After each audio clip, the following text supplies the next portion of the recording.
noches, estimados participantes. Les saluda Naomi Abanto, parte del equipo de Leo Learning Center.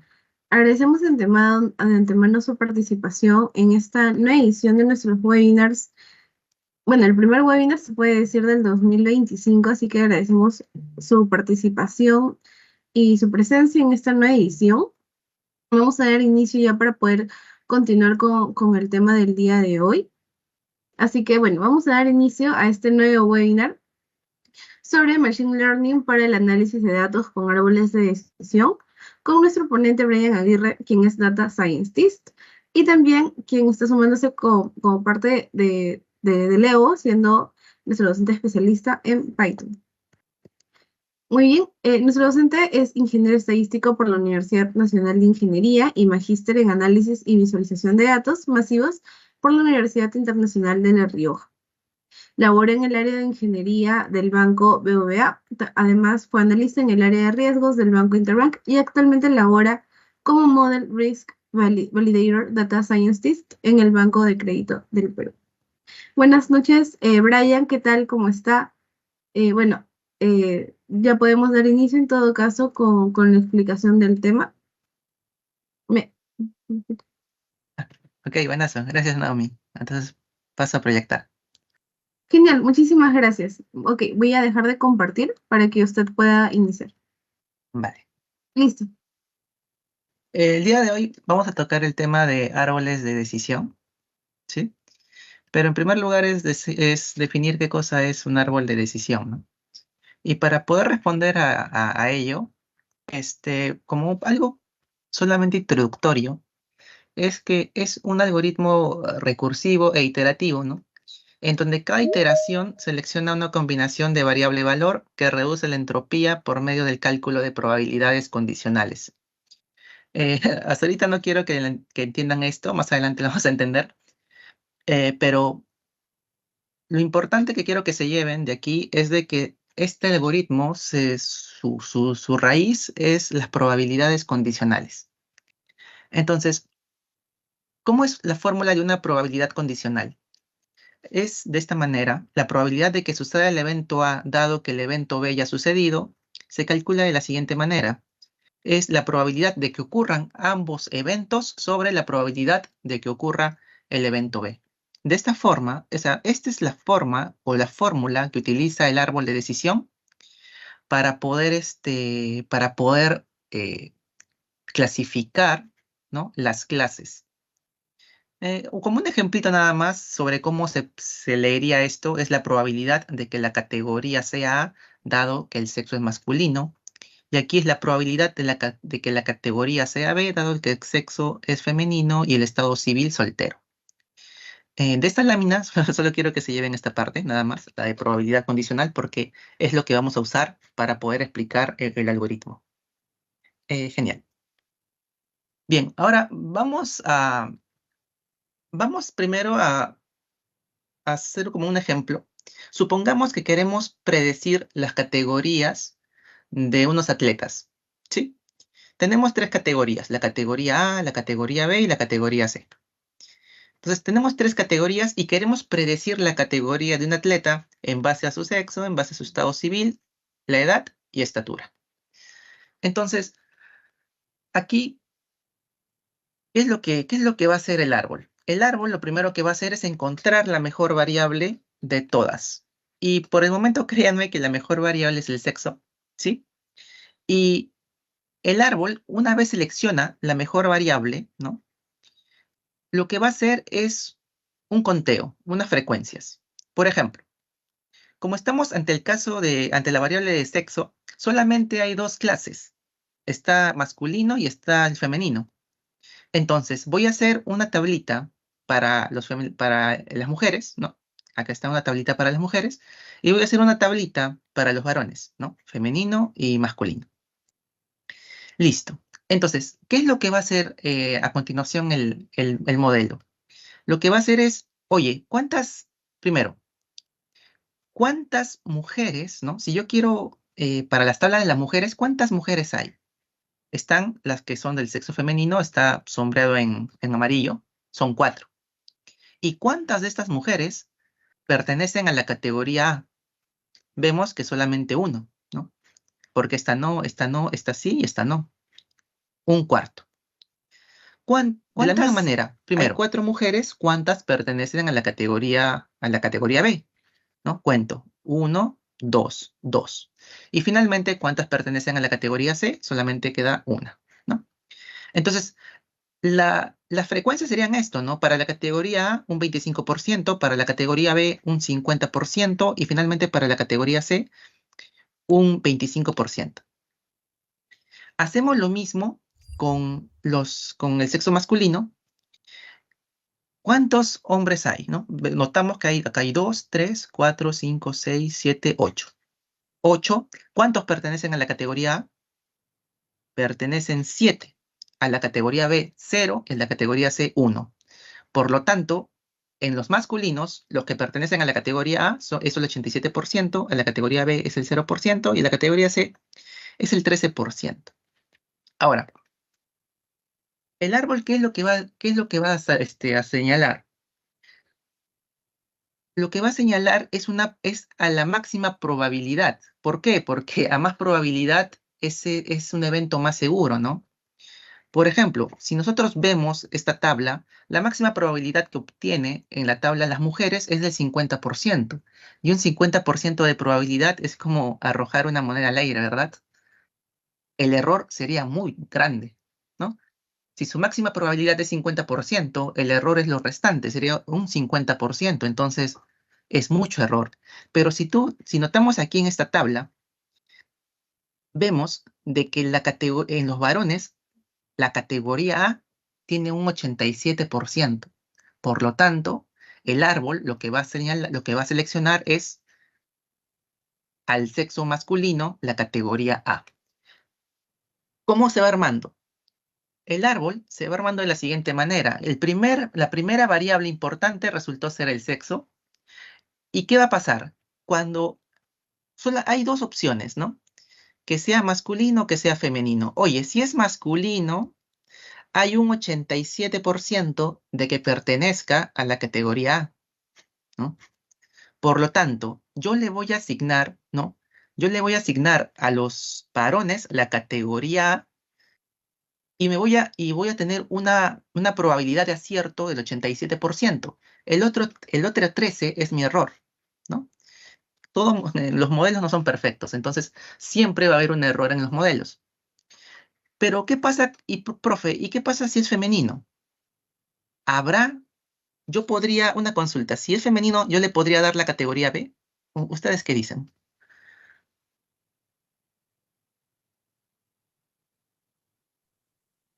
A ver.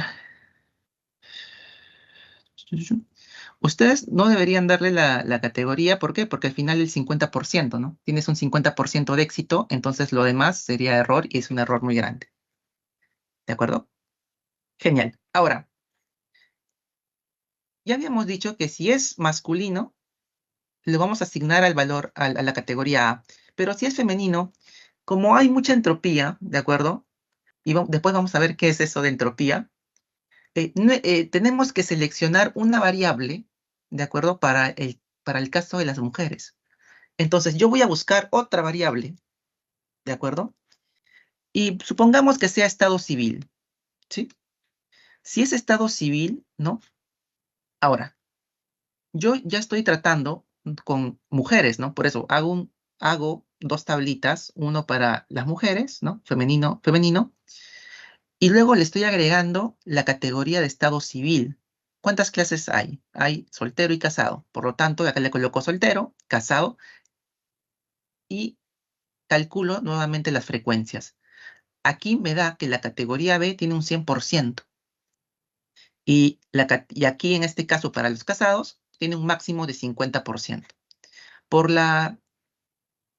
lo que ya hemos visto antes, el modelo va a seleccionar la clase de solteros, solteras, las mujeres solteras. ¿Por qué?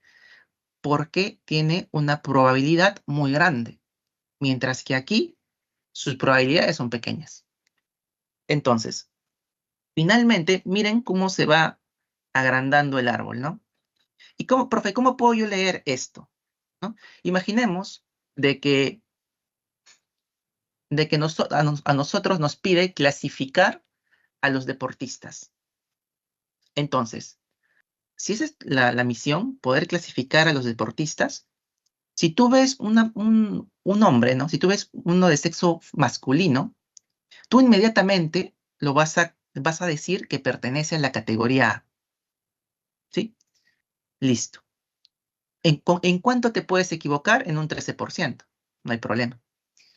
Si en el caso de las mujeres, si tú ves que es una chica, tú con esa sola variable no puedes determinar nada, no puedes decir nada. Lo que tendrías que hacer es, ¿sabes qué? Preguntarle el estado civil. Oye, ¿eres soltera o eres casada? Si te dice que es soltera, ¿de acuerdo? La vamos a catalogar en la categoría B. ¿Por qué? Porque su probabilidad, acuérdense que era de un 100%, ¿no? Listo. ¿Y qué pasa si era casada? Yo no puedo decir, no puedo concluir nada de una chica que está casada. Tendría que buscar otra variable para poder seguir aumentando la profundidad del árbol. ¿Sí? Entonces, de esta forma es como se lee, ¿no? De esta forma. Listo. Ahora, cuando hacemos el modelo de árbol de decisión, hay ciertos parámetros que debemos de calibrar, como por ejemplo, la máxima profundidad, o en inglés que es max depth. Este parámetro hace referencia a la profundidad máxima del árbol. Algo interesante es que mientras más profundo sea el árbol, se va a ser más preciso en los datos de entrenamiento, pero hay que tener cuidado porque los datos de testeo, ¿no? Para los datos de testeo puede ser malo, ¿de acuerdo? O sea, en otras palabras, si tienes mucha profundidad en tu árbol, puedes incurrir en un problema de overfitting, ¿sí? Ahora, ¿cómo es esto, profe, del max depth? Supongamos que estamos en el primer nivel donde escogimos una variable x1, aquí lo tenemos. Luego, en el siguiente nivel, x2, y así hasta, bueno, x20. En el x2, ¿sí? En el x2 calculamos sus frecuencias como ya lo hemos venido haciendo, ¿no? Y me dice que la categoría A es 25%, luego un 10%, luego un 65%. Estas frecuencias fueron calculadas con 100.000 registros. Entonces, aquí la consulta es, yo sí confiaría en estas frecuencias. La respuesta es que sí. ¿Por qué? Porque son muchos registros y por lo tanto se estaría generalizando bien la predicción, ¿de acuerdo? Porque estas frecuencias nacen a partir de 100.000 registros o 100.000 instancias. Por lo tanto, como es una buena cantidad de muestra, ¿no? Estas frecuencias son razonables, ¿de acuerdo? Ahora, yo puedo seguir colocando más variables y más variables. Supongamos, por ejemplo, en el caso, llegamos a la variable 5, x5. Estas frecuencias se hizo con 10.000 registros. Como todavía el tamaño de muestra es grande, ¿no? 10.000, todavía sigo confiando en, en estas frecuencias. Pero la consulta sería la siguiente. Cuando llegamos a la variable 20, estas frecuencias ¿serían coherentes? Estas frecuencias salieron con 10, con un tamaño de muestra de 10. Creo que ya no, ¿no? Porque son pocos los registros y por lo tanto no va a generalizar bien la predicción. Entonces, realmente, hacer muy profundo el árbol nos puede llevar a problemas de overfitting. Por lo tanto, es importante hacer una poda, ¿de acuerdo? Para evitar el overfitting, se hace una poda. Y eso es lo que vamos a ver en código. Pero bien, ahora, les había hablado de impureza, ¿no? O de entropía. Hay un parámetro, ¿de acuerdo? Que se llama criterio y se encarga de las impurezas. Uno se llama Gini y el otro se llama entropía. Pero ¿qué cosas son? ¿De acuerdo? Estas dos métricas me sirven para poder medir la calidad de una división. ¿De acuerdo? Los parámetros o los criterios que son admitidos son Gini, entropía y log-loss. En este caso vamos a ver Gini y entropía. ¿Y cómo es la fórmula del Gini? Acá lo tienen. ¿De acuerdo? 1 menos la sumatoria del cuadrado de las probabilidades. Y de forma práctica, ¿no? Teníamos las tablitas de femenino, de masculino, y tan solo usamos la fórmula. 1 menos 25% al cuadrado, más 50% al cuadrado, más 25% al cuadrado, en el caso de las mujeres, y 1 menos 87% al cuadrado, más 0% al cuadrado, más 13% al cuadrado, en el caso de los varones. Para las mujeres tenemos un Gini de 0.625 y para los varones 0.226. ¿Cuál seleccionamos? Vamos a seleccionar el que tiene un Gini menor. En este caso, el menor Gini lo tiene el sexo masculino, 0.226. Y es por eso que el modelo seleccionó a los masculinos. ¿Sí? Listo. En el caso de la impureza, que es la entropía, es lo mismo. Lo único que varía es la fórmula nada más. Por ejemplo, en la entropía, esta es la fórmula. Entonces, tan solo vamos a aplicarlo, nada más. Lo aplicamos. Y la regla de decisión es la misma. En entropía me salió 0.22 para los masculinos. En femenino me salió 0.50. Selecciono el de menor y finalmente me da como que la decisión debe ser masculinos, ¿no? Debo seleccionar a la clase masculina. Entonces, fíjense que independientemente de la métrica que yo haya usado, ¿no? Me está saliendo que masculino es lo que yo debo escoger, ¿sí? Y eso es por la parte teórica. Finalmente, vamos a ver el código, ¿sí? Vamos a ver el código. En este caso, tenemos una serie de variables para poder predecir el estado del paciente. Si está censurado por trasplante de hígado, o bueno, si el paciente ya ha fallecido, ¿no? Entonces, nosotros queremos predecir el estado del paciente. Son tres, ¿de acuerdo? Son tres estados en los que puede estar el paciente. Y yo quiero predecir ese estado en base a todas estas variables. Listo. Para ello, en esta parte solamente voy a importar las librerías que me van a ayudar.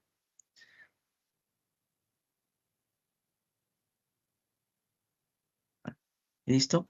Aquí, esta parte solamente hago una conexión con el Drive, ¿no? Acá le voy a conectar con Google Drive y voy a seleccionar mi cuenta para que haga la conexión, ¿no? Estos códigos lo que va a hacer es, como bien indica, le vas a dar como que autorización al Colab para que pueda entrar a tus carpetas del Google Colab, perdón, del Drive, ¿no? Y bien, en esta parte yo tengo mi data, ¿de acuerdo? Tengo mi base de input, ¿sí? Y esta es la base con la que vamos a trabajar, se llama data cirrhosis, y finalmente esta sería la base con la que vamos a trabajar. Hay que hacerle mucho tratamiento. ¿Por qué? Porque vemos de que no hay escala, no están escalados, encontramos variables que son que están como letras, ¿no? Como string, ¿no? Entonces, vamos a hacer una pequeña preprocesamiento de estos datos, porque el modelo o cualquier modelo acepta solo números, ¿de acuerdo? O sea, si tú le colocas tal cual una N o una Y, ¿no? Ahí está, o sea, si tú no tratas estas columnas, te va a salir error, porque los modelos siempre te exige que le des números, ¿sí? Entonces, lo primero que vamos a hacer es un df.info. Esto lo que me va a dar es, para cada variable, me va a dar el tipo de variable, ¿no? Y cuál es la cantidad de nulos, ¿no? Listo. Bien, ahora, esta parte, ¿de acuerdo? Lo que estoy haciendo aquí solamente es una copia. Aquí el DF, yo lo importé, ¿sí? Esta es mi tabla maestra original, pero yo no quiero, por así decirlo, manchar mi tabla, mi tabla original, ¿no? Quizás me pueda servir. Entonces voy a hacer una copia, ¿no? Y en esta copia que le he denominado DFPRE es donde voy a hacer todos mis análisis, ¿no? Esta base sí es la que yo voy a modificar. Y bien, aquí lo que estoy haciendo solamente es consultar cuántos estados de paciente tenemos, ¿no? Agarro la columna status, que es, ¿no?, toda una columna de estados. Por ejemplo, si yo tan solo hago esto, me va a dar la columna entera, ¿no? Me va a dar toda la columna. Pero si le pongo unique, ¿no?, lo que me va a dar es los valores únicos de esa columna, ¿no? D, C y CL, son 3. Eso es lo que te da unique, ¿sí? Ahora, pero acuérdense que yo les había dicho de que para poder entrenar el modelo, yo necesito que sea número. O sea, no puedo entregarle así con D, C, S, L. Entonces, lo que yo voy a hacer es, voy a cambiarlo. Voy a codificar estas letras por números. Por ejemplo, en este diccionario lo que estoy haciendo es al D, ¿no?, le voy a colocar 0, al C le voy a colocar 1 y al CL le voy a colocar 2. Entonces, ¿qué es lo que va a pasar? Yo voy a crear otra columna que se llame status num y le voy a decir, oye, agarra la columna status y el map es una función, ¿de acuerdo?, que yo voy a usar para que siga esta regla. O sea, va a agarrar la columna status, y si es D, lo va a cambiar por 0. Si es C, lo va a cambiar por 1, y si es L, lo va a cambiar por 2. Cuando corramos esto, fíjense que ya se creó la columna status num con la regla que le hemos proporcionado aquí, ¿no? Listo. Ahora, luego aplicamos el tratamiento de dummies, ¿de acuerdo? Ahora, hasta aquí, o sea, si tú borras esto, ¿verdad? Si tú borras esto, normal va a correr, pero va a ocurrir algo. Cuando usamos las variables dummies, los utilizamos para variables categóricas, ¿sí? Que son categóricas. Pero, por ejemplo, ¿no? Mejor vamos al Excel.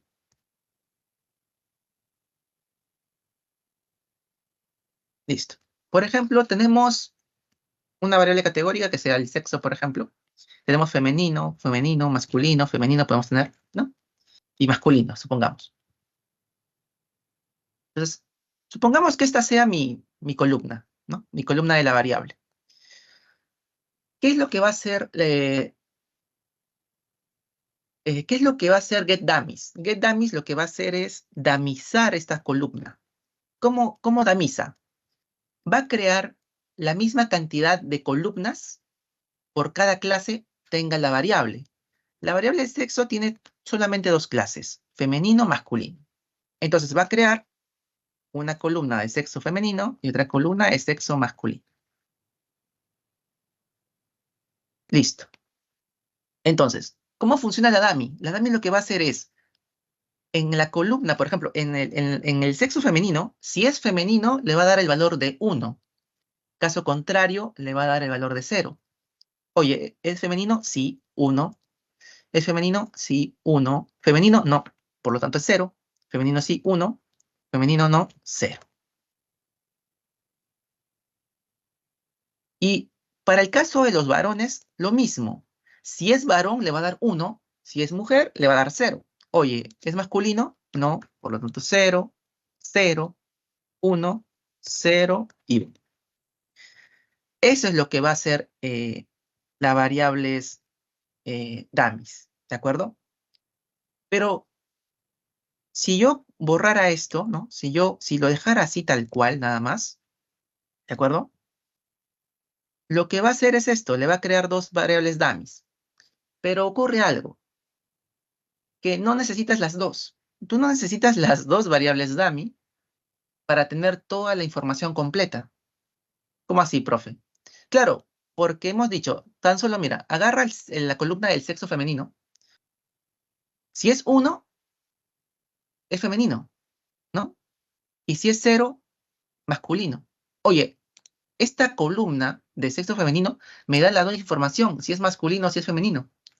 Lo mismo con el sexo masculino. Oye, si es 1, quiere decir que es masculino. Y si no, es femenino.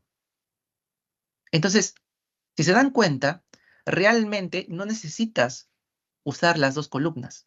Tan solo necesitas una de ellas. Entonces, ¿por qué? Porque si usas las dos, ¿de acuerdo? Realmente una depende de la otra, ¿no? O sea, uno, perdón, es el complemento de la otra. Entonces, no necesitas las dos, necesitas solamente una. Es por eso de que acá de que acá le he puesto drop first. Lo que hace de ese drop first es que va a eliminar, ¿de acuerdo? La primera columna dummy que encuentre. Si acá hay 2, encuentra esta primera y la elimina. Y se queda solamente con esta. ¿Por qué? Porque la información de esta es la misma que la información que pueden dar las dos. ¿Sí? Listo. Eso es lo que va a hacer. Y ya tenemos nuestras variables dummies. Ahora, la separación de la data. Pero antes de separar, vamos a eliminar algunas variables que no nos van a sumar al modelo, como por ejemplo, el ID, ¿no? O sea, el ID del paciente no me dice nada, solamente es un código nada más. Entonces yo la elimino.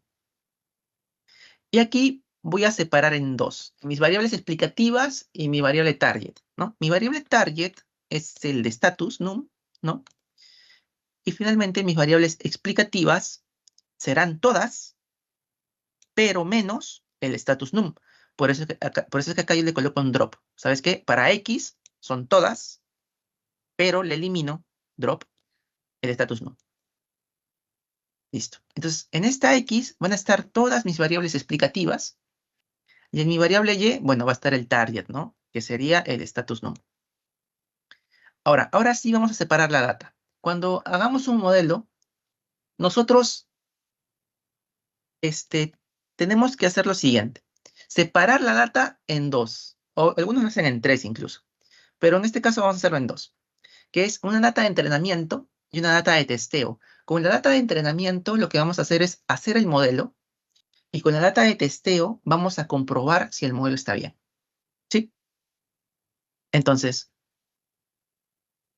para poder hacer esa separación, yo necesito este paquete que se llama train test split, y vamos a correrlo. Y aquí es donde vamos a generar la data de entrenamiento que le estoy llamando train y la data de testeo que le estoy llamando test. Con esta función es lo que se hace la separación. ¿Y qué necesita? La variable explicativa, el target, y este test size 0.2 lo que indica es cuánto porcentaje quieres que sea la data de entrenamiento y la data de testeo. Si el test size es 0.2, lo que significa es que tú le estás diciendo que el 20% sea para tu data de testeo y el otro 80% sea tu data de entrenamiento con lo que vas a realizar tu modelo. Y este random state solamente es una semilla para que cuando corras varias veces siempre te arroje los mismos resultados. Nada más. Y ahora pasamos al desarrollo del modelo. En esta parte ya vamos a poder utilizar el modelo, que en este caso es un árbol de decisión, ¿no? De SignKiller.tree voy a importar esta función, que es lo que me va a generar, que es lo que me va a ayudar para poder desarrollar el modelo. Y listo. En esta columna de aquí, yo ya voy a hacer el modelo, ¿sí? O sea, el modelo lo voy a guardar en un objeto que se llama DTC, ¿sí? DTC. Y aquí. Listo. Ahora, hasta aquí solamente es cascarón, por así decirlo. No hay nada. Es como que un bosquejo, es como que un plano. Todavía el modelo no está hecho. ¿Cuándo se va a hacer el modelo? Cuando tú le entregues la data. Entonces, cuando tú le entregas la data, recién ahí se va a generar el modelo.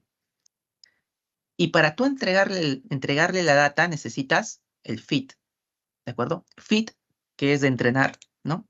Y tú le das tus variables de entrenamiento, ¿no? Train, train. Y listo. Y ahora sí, ya tenemos el modelo. Realmente, ajustar un modelo ya predefinido es súper sencillo, solamente son estas líneas, nada más.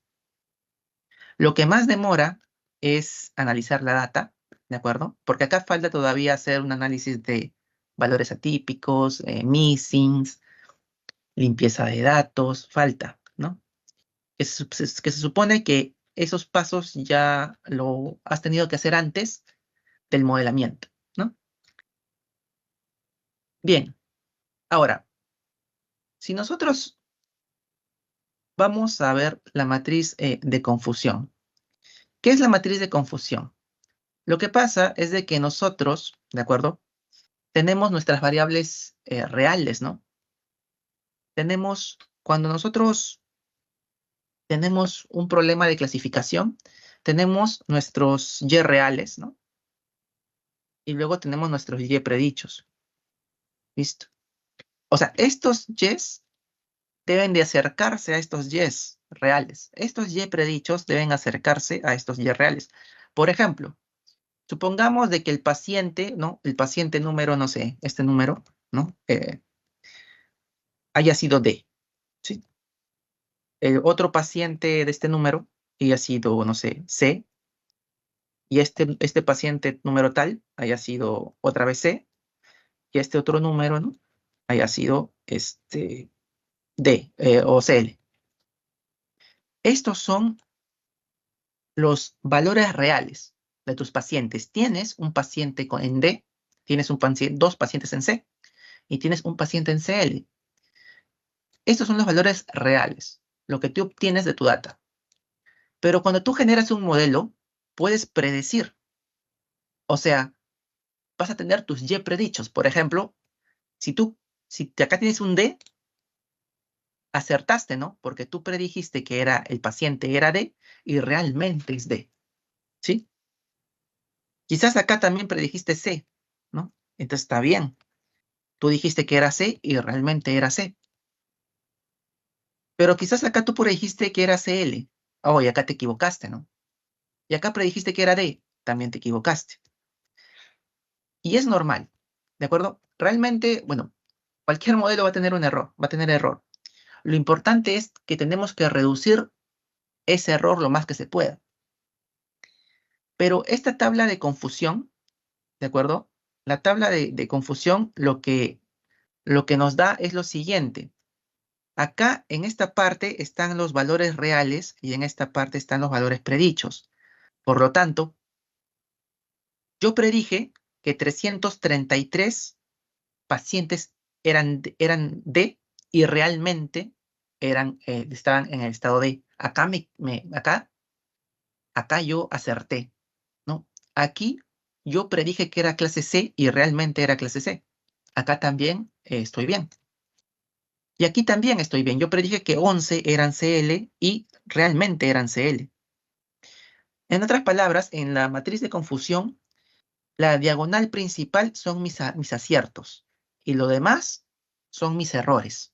Acá me equivoqué, acá me equivoqué, acá me equivoqué, acá también me equivoqué, acá me equivoqué y acá me equivoqué. Listo. Ahora, esto, ¿sí? Esto es haciendo un modelo sencillo, ¿sí? Un modelo sencillo porque yo no he hiperparametrizado nada. No hay ningún hiperparámetro. Y es así como me sale el modelo. Ahora, ¿cómo yo puedo eh, mejorar, digamos, o tratar de mejorar ese modelo?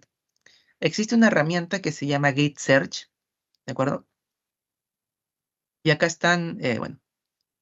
¿Y qué es lo que se va a encargar Grid Search?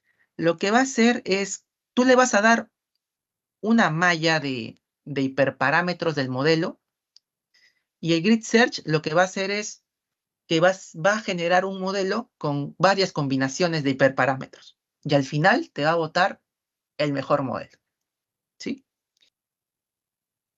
Pero antes, para que vean qué hiperparámetros tiene el modelo Decision Tree Classifier, le colocamos getParams. Y con esto, acá tenemos todos los hiperparámetros que tiene este modelo. Fíjense que yo no he hiperparametrizado nada, ¿no? Le he puesto, acá debería haber, por ejemplo, ido maxdep quizás, maxdep, ¿no? Aquí está, y me sale maxdep algo, ¿no? Acá puede haber ido otra cosa como criterio, así, ¿no? Pero yo no he puesto nada. Cuando yo no pongo nada, lo que le estoy diciendo es, oye, ¿sabes qué? Ajústalo con los valores por default. ¿Y cuáles son los valores por default? CCP alfa 0, class weight no, así. Estos son los valores por default. Pero ahora, la intención es mejorar este modelo o tratar de mejorarlo, ¿no? Entonces, voy a usar Grid Search. Grid Search lo que te va a hacer es, tú vas a colocar acá tu modelo, ¿no? El modelo era un Decision Tree Classifier, ¿no? Y luego vas a usar el Grid Search, ¿de acuerdo? En este modelo, ¿no? Que es Model GS, en este modelo lo vas a utilizar. Y lo que te va a pedir Grid Search es que le des una malla de hiperparámetros. Por ejemplo, en el ParamGrid le vas a poner MaxDep 2, 5, 10, 15. Y en Criterion le vas a colocar Gini y entropía. Y este es Cross Validation de 10. Ahora, ¿qué es lo que va a hacer el Grid Search? Lo que va a hacer es, te va a generar un modelo de árbol de decisión con un MaxDep de 2 y con criterio Gini. Te va a generar otro modelo con un MaxDep de 2 y criterio entropía. Otro modelo con 5 Gini, 5 entropía, 10 Gini, 10 entropía, 15 Gini, 15 entropía, ¿no? Hasta ahí hay 8 modelos, ¿no? Y de esos 8 va a ejecutar esos 8 modelos y de los 8 modelos, ¿sí? Me va a lanzar el mejor, ¿de acuerdo? El mejor modelo. Ahora, acá te le puedes colocar más números, más valores de hiperparámetros, pero creo que está claro que cuando tú le metes más hiperparámetros, entonces van a haber más modelos que se van a ejecutar. Y el haber más modelos que se van a ejecutar va a demorar más, ¿no? En este caso yo voy a hacer la prueba con estos poquitos, pero ustedes le pueden colocar acá 20, 25 y así, ¿no? ¿No? Ya saben que mientras más hiperparámetros pongan, más va a demorar. Pero yo solamente con estos pequeños. Y listo. Ya está. Y aquí ya tengo hecho ya el grid search me ha, fíjense acá que dice Best Estimator. Ya tiene el mejor modelo. ¿De acuerdo? En base a esos 8 modelos que se han ejecutado. Ahora la pregunta es, ¿cuál es el mejor modelo? Para poder llamar al mejor modelo,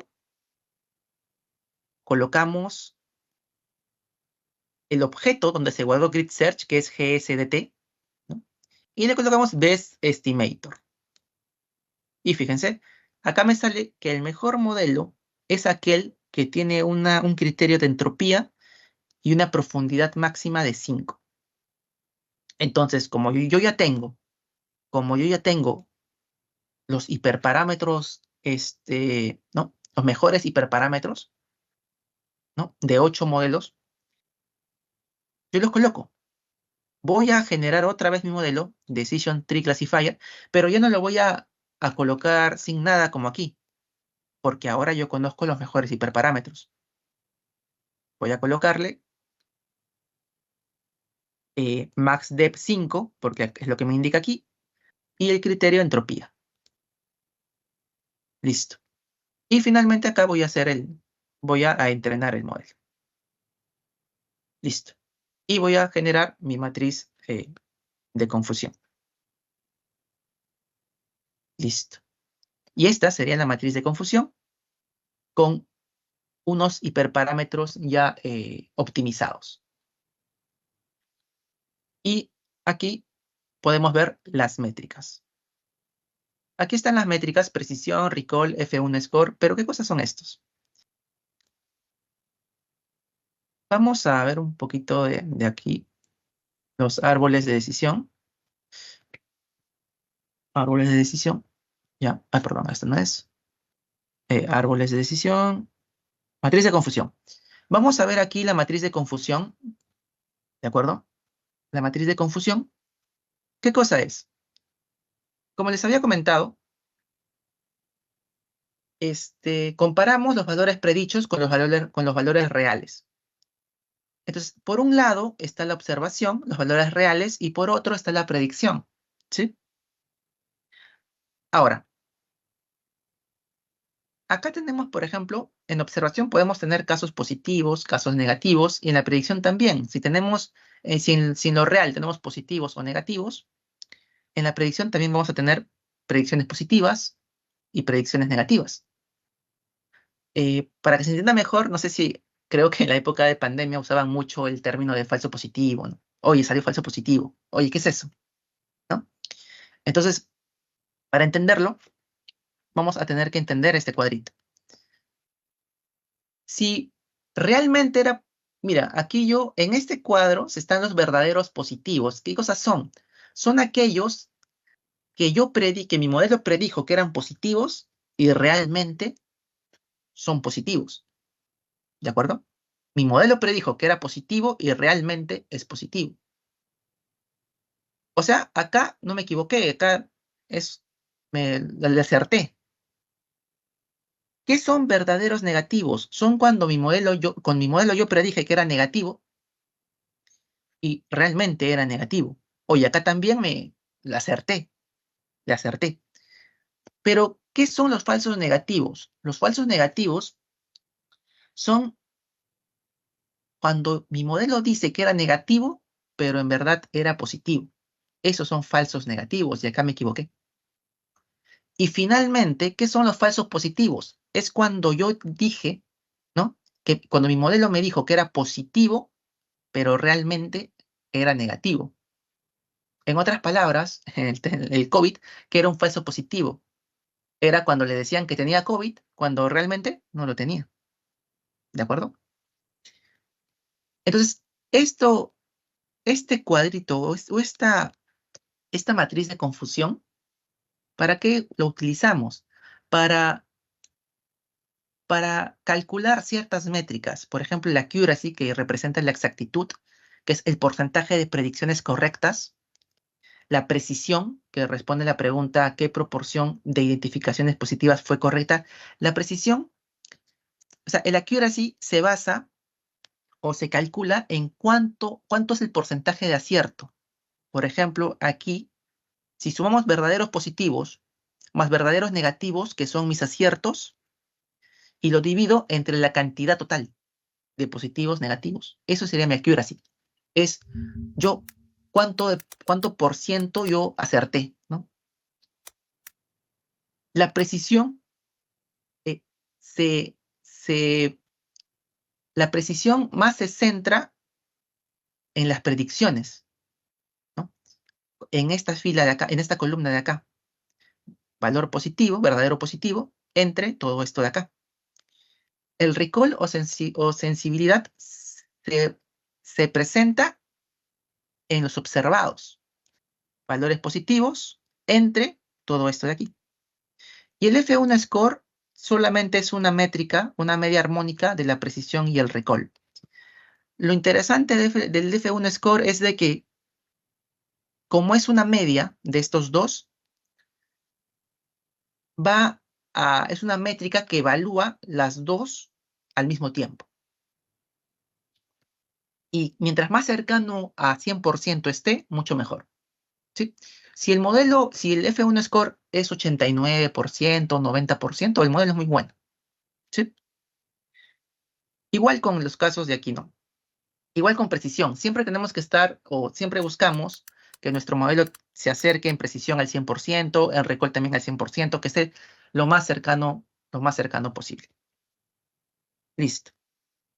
Entonces, eso sería con respecto a las matrices de confusión.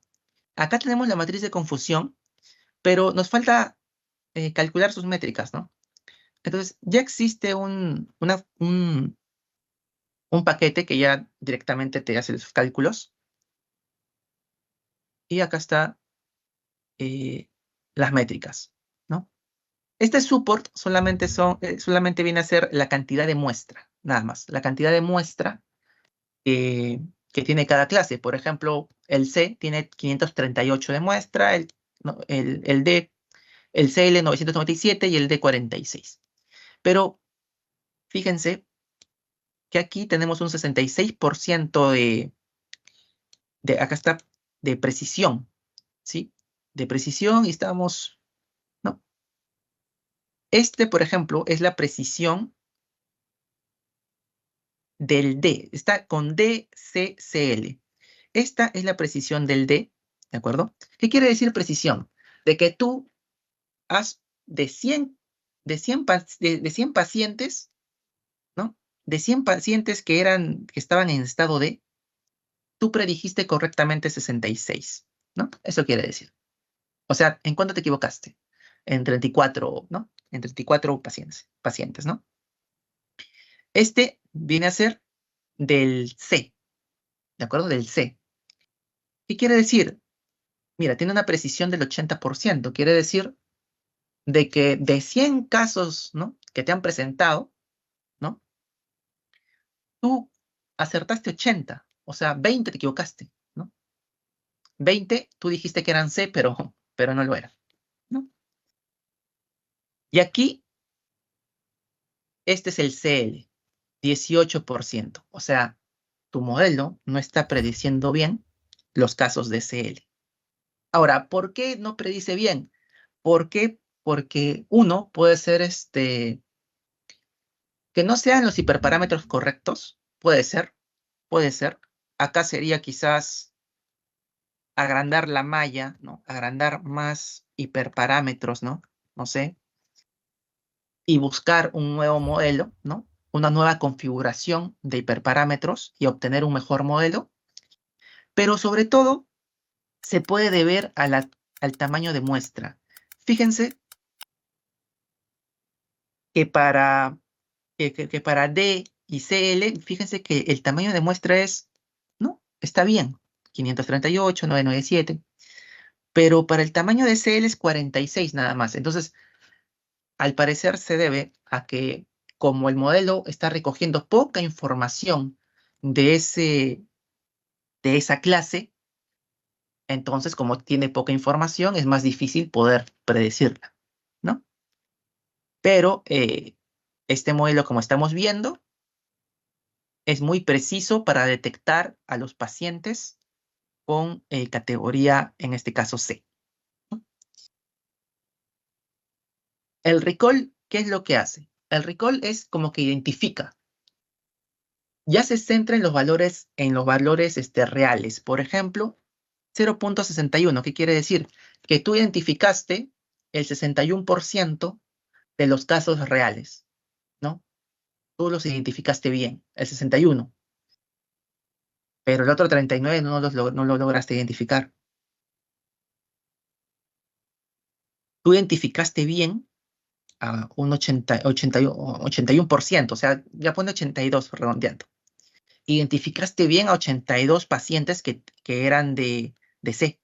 Lo identificaste bien, pero el otro 18 ya no, ¿no? Y así. Y el F1 score habíamos dicho que mientras más cercano a 1 esté, es mejor. Fíjate, este es 0.63, o sea, más o menos, ¿no? Más o menos. O sea, si yo quiero usar este modelo para predecir a los D, es un 63%, más o menos. ¿De acuerdo? Más o menos. ¿De acuerdo? Si yo uso este modelo para poder predecir el C, Mira, es un 80%. O sea, este modelo está bien para poder hacer predicciones para el C.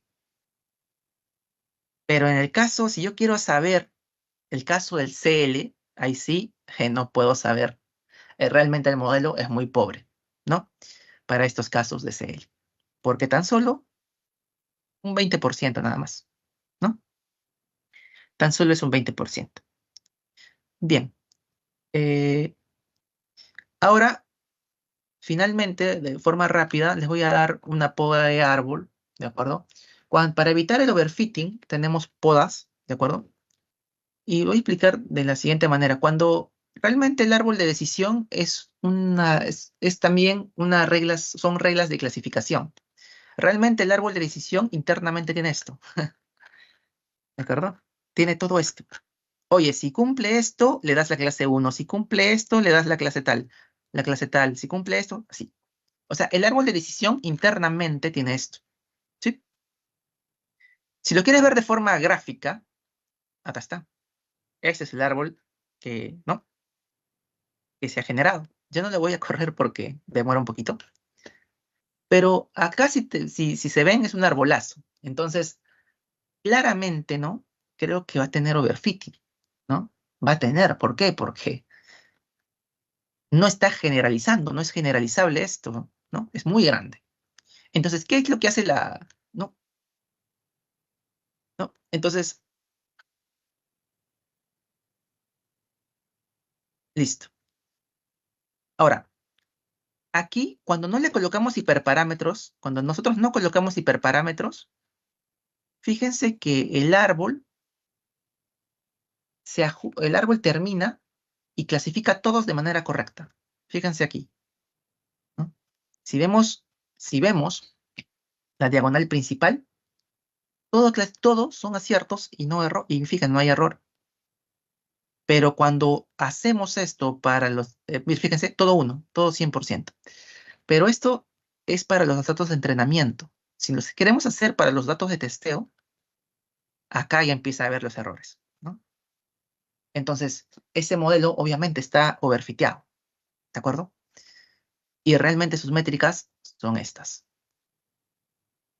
Ahora, el MaxDep. El primer parámetro que vamos a ver de poda es el MaxDep, que ya lo hemos visto.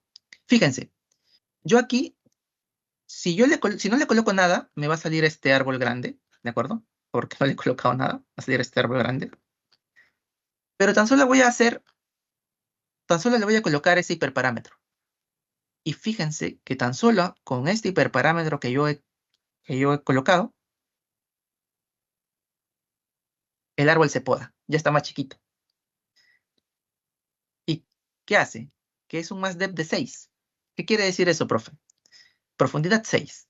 Este no cuenta porque acá está, porque acá está toda la data. 1, ¿no? 2, 3, 4, 5 y acá 6, ¿no? Si le colocas 5, ¿no? Ya queda claro de que va a salir 5, ¿no? 1, 2, 3, 4 y 5. Y así. El Min Samples Split.